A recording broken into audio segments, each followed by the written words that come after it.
አንዴ ምን ሆነ መሰለህ? ከአንድ መጽሐፍ ላይ ያነበብኩትን አንድ ቆንጆ ታሪክ ልንገር። 3 ወንጀለኞች በሞት ፍርድ እንዲቀጡ ተወሰነባቸውና አንገታቸው እንዲቆረጥ ይደረጋል።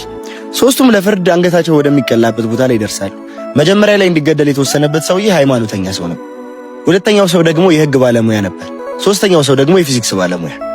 መጀመሪያ ላይ እንዲገደል የተደረገው ሰውዬ ወይም ሃይማኖተኛው የመጨረሻ ንግግሩ እንዲናገር ሲጠየቅ እኔም ያድነኝ አምላክ አለኝ፣ እኔ ሃይማኖተኛ ነኝ፣ ፈጣሪ ያድነኛል፣ ያተርፈኛል፣ ከዚህ ማት ያወጣኛል አለ። አንገቱንም ወደ መቁረጫው ከተው መጥረቢያውን ለቀው። አንገቱን ግን ሳይቆርጠው ቀረ። መጥረቢያው በአየር ላይ ቀረ። ከዛም ሰው ሁሉ በመገረም የሚያምለው አምላክ አዳነው፣ ሃይማኖተኛው ሰው ተረፈ ብለው ሁሉም ተገረሙ። በነዛም ለቀቁ። ሁለተኛ ላይ እንዲገደል የቀረበው ሰው ደግሞ የሕግ ባለሙያው ነበር። እሱም ቀረበ። እኔ እንደመጀመሪያው ሰው ሃይማኖተኛ አይደለሁም፣ በፈጣሪም አላምንም፣ ግን ፍትህ ታድነኛለች፣ ፍትህ ትታደገኛለች አለ። እሱም ላይ መጥረቢያውን ለቀቁበት። እንዳጋጣሚ ሆኖ አንገቱን ሳይቆርጠው መጥረቢያው በአየር ላይ። ሁሉም ተገረሙ።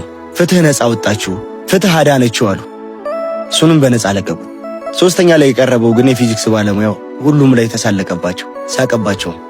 እኔ እንደመጀመሪያው ሰው አምላክ ያድነኛል ብዬ አልተማመንም፣ ፍትህም ነፃ ታወጣኛለች ብዬ አልጠብቅም፣ እኔም ያድነኝ የፊዚክስ ዕውቀቴ ነው አላቸው። ስለዚህ ያሰራችሁበት ገመድ አጥሮ እንጂ መጥረቢያ አንገታቸውን ያልቆረጣቸው እንደመጀመሪያው ሰው ፈጣሪ ስላለ አድኖት ወይም ደግሞ ፍትህ ታድጎት አይደለም አላቸው። እነሱም በመገረም ሄደው ገመዱን አስተካከሉ። እውነትም አጥሩ ነው፣ አረዝም። መጥረቢያውንም ለቀቁ፣ አንገቱንም ቆርጦ ገደለ። ምን ልላችሁ ፈልጌ ነው፣ ስላወቅን ብቻ ሁሉም እውነት አደባባይ ላይ አይወር። የግል የሚባል ሚስጥር አለ።